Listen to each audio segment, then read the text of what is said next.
What's up? I am David Long. I'm here today to share with you a clip from my recent video about soul, self, awakening, ghosts, afterlife, and reincarnation. I'll have links for you at the end for the full length, and you can also check for links down below. So in terms of free will and determinism, you can notice that earlier I said something about how can you hold people accountable when we know that we're just these kinds of thrown objects that are seeing things through these perspectives that are heavily conditioned through nature and nurture. And yet I'm also inviting people to change their lives, right? I've learned my lesson, sir. I see now what I've never seen before. I'm cured.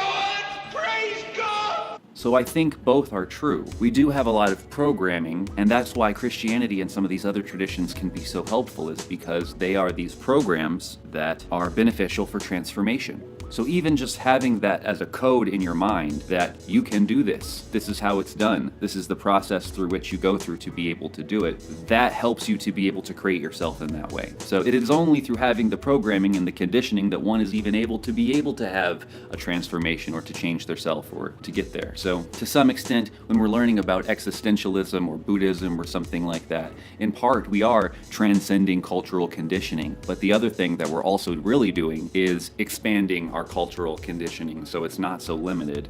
But we at no point have really gotten outside of cultural conditioning. We've just taken on more conditioning. As Sam Harris was talking about, there is this potential for self-transcendence or awakening. And how does this happen? It has to do with this ego and construct awareness that we're talking about. So what I was just saying before about realizing that we're taking on more and more cultural conditioning, that's the construct awareness. And this deconstruction of the self, that's ego awareness. So the real jewel of existentialism is this realization that self is an illusion. And on the other side of that is not this despair and hopelessness and emptiness and meaninglessness, but this realization that you can be the creator of yourself. You can become what you would like. You can turn your life into an art project. You can make yourself a masterpiece. You don't have to be the victim to who you've been in the past. So once we realize that there really is no self in an absolute way, then these other archetypes of self often have been created and projected into in place of falling back into habitual patterns of the self. So there's this idea of the higher self, and the higher self is you at your best.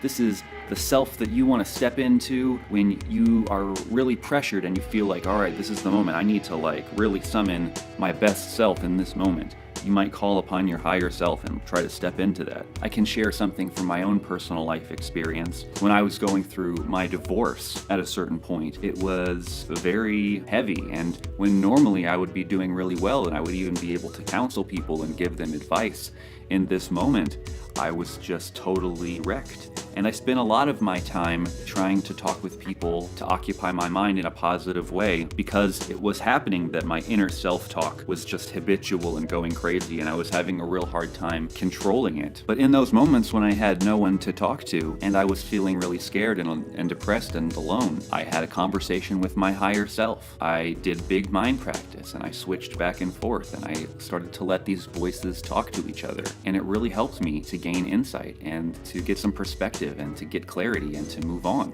So I definitely know from my own personal experience that having these tools in your belt, knowing how to dissect the self, knowing how to call upon some of these different voices can be really helpful in your own life, in your own practice, in the world with other people. Remember before we talked about this idea of the blanket, it's all the blanket, seeing the universe as one unfolding process that we're all a part of. Well, a lot of people take this perspective and they go to the far extreme of it, and that can lead to what we call spiritual bypassing, or using spiritual ideas to bypass the real circumstances of life, to the point where people are just like, it's all the blanket, there are no problems, and that's not really helpful. Spiritual bypassing means using spiritual practices and or beliefs to avoid dealing with painful situations in our lives, emotional challenges, developmental tasks, and rationalizing that avoidance with spiritual language.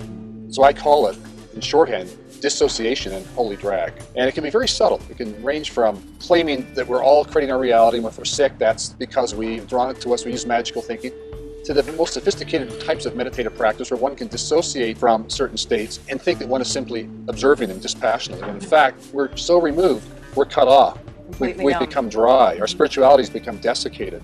So it basically means avoidance in spiritual robes, spiritualized avoidance. And it's very prevalent. It's very common. And when I started to write it, I realized I had to write about misuse of compassion, the demonizing of anger, confrontation phobia, shame, premature transcendence, getting really negative about our negativity. It just went on and on. It was like opening a can of worms, but I'm glad I opened it. And it's really, it's not something for people to be ashamed of. It's what we all do. We all do have this that to a certain tendency. degree as we go along the spiritual path. And with our own evolving, it's just there. So it's more, here's how it works, here's what it is, here's an invitation to take a look at how to stop avoiding. To outgrow it. Not to make it wrong, but to meet the place in us that is prone to that, which is the exact same place that wants to be distracted from any sort of suffering. And to meet it, and to truly do what's needed to outgrow it. Because without that, we're not really engaged in spiritual practice. We are doing something that is a surrogate of it. And that keeps us cut off from what we really could have if we were to engage in spiritual practice fully. People who realize they've reached enough maturity to get that there's some things that spiritual practice cannot touch. The psychological work, psychotherapeutic work can touch, especially in conjunction with spiritual practice.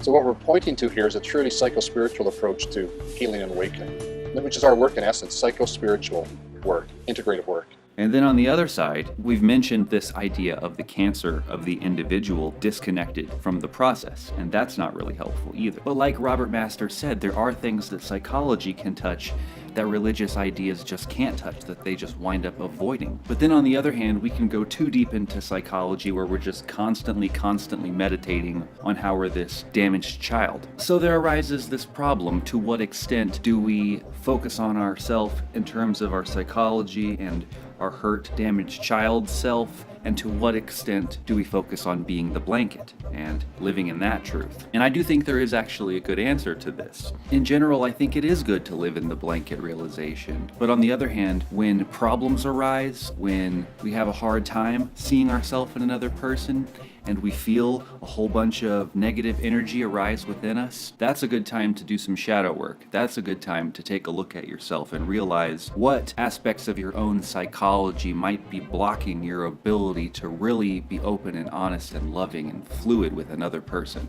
That's when psychology becomes really necessary. If there is a baby in the bathwater to be had in Scientology or Dianetics, it probably is this concept of being clear. They hook people up to these machines and they'd ask them a bunch of questions, and they check the correlation of their biological response to when they would talk about a subject, and they would keep talking with them about the subject until their biological response stopped, and they correlated that to an interior dealing with that repressed archetype. That's a type of shadow work. It's a type of thinking about the things that upset you and how that might relate to yourself, and how you can, in some sense, assimilate that and move on, so that way you can be clear. So I think it's good to spend a good amount of the majority of the acting parts of your day within the creative projections of your higher self. But when shadow arises, you have to deal with it.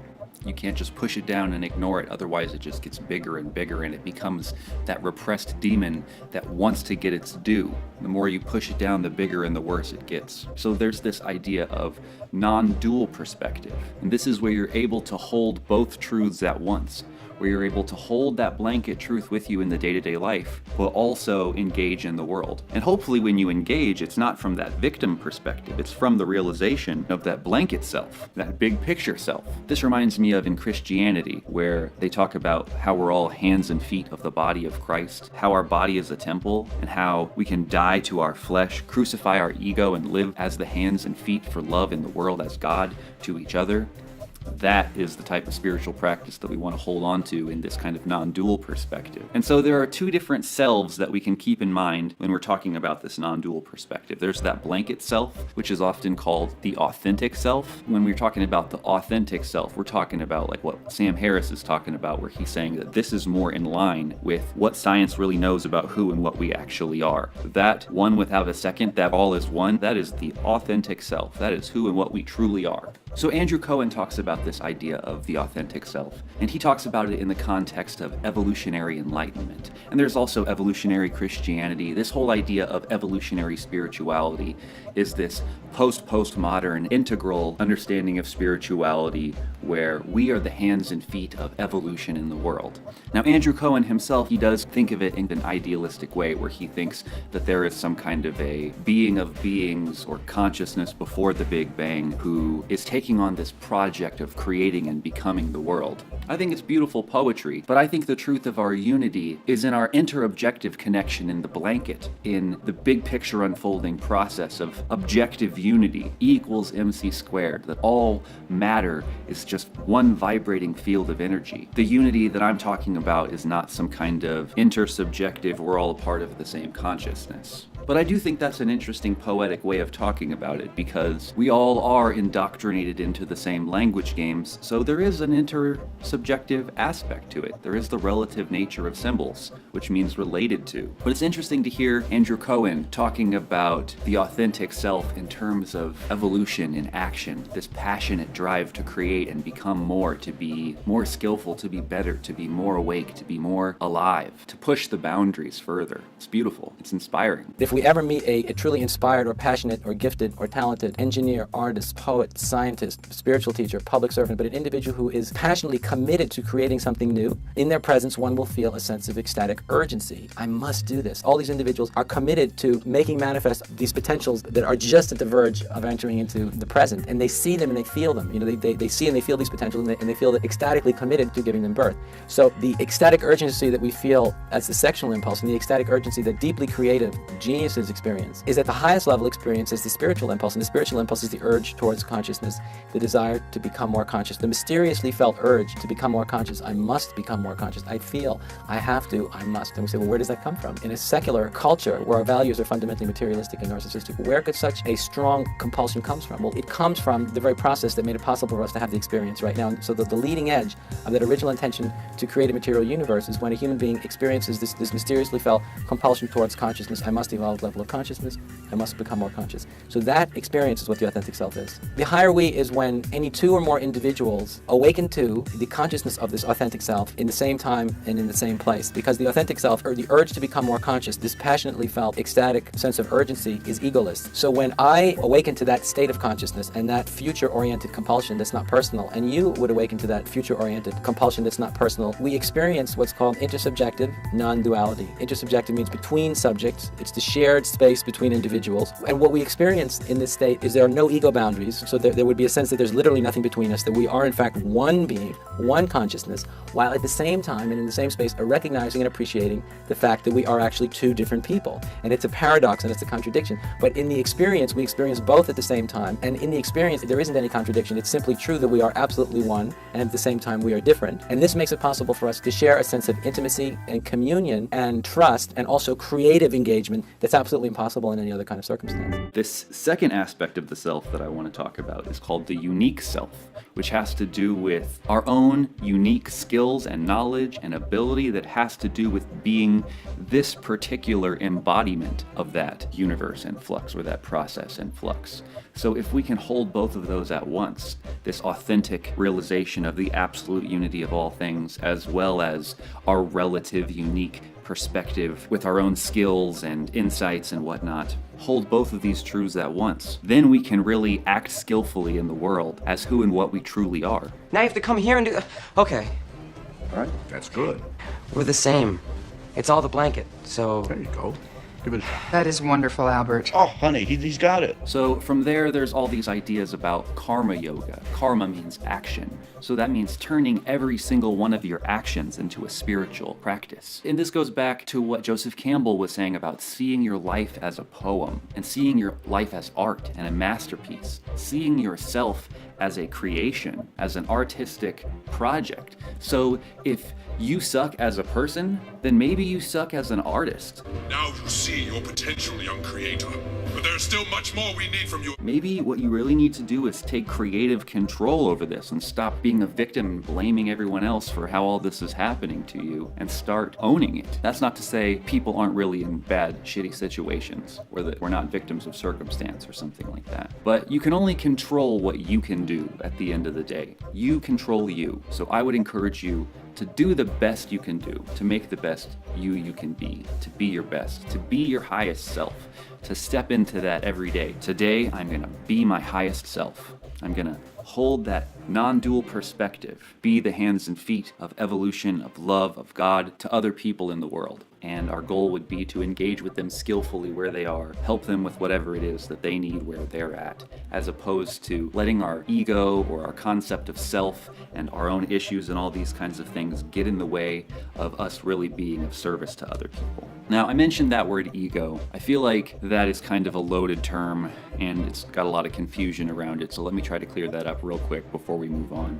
Usually it has something to do with the more traditional Christian pride before the fall, or in terms of the Eastern traditions, these Enlightenment traditions like Buddhism and Hinduism and things like that, ego is a separate self concept. That's really relating back to what I'm talking about of this idea of the individual as a type of cancer. And in the West, when we talk about ego, what we're really saying is any conception of a self. So like in psychology or something, when they're talking about developing a healthy ego, they're talking about developing the most healthy concept of self as possible. So someone like Ken Wilber, the American integral philosopher, would say something like, the problem is that most people's ego is not big enough. It's identified with this puny little body mind when it should be identified with the cosmos. When we're talking about ego, generally the problem has to do with this conception of a limited self, not any conception of self at all, because one could have an enlightened ego, enlightened meaning aware of this unity and interconnection between all things. That's what every tradition is generally awakening to, is this fundamental unity and interconnectedness.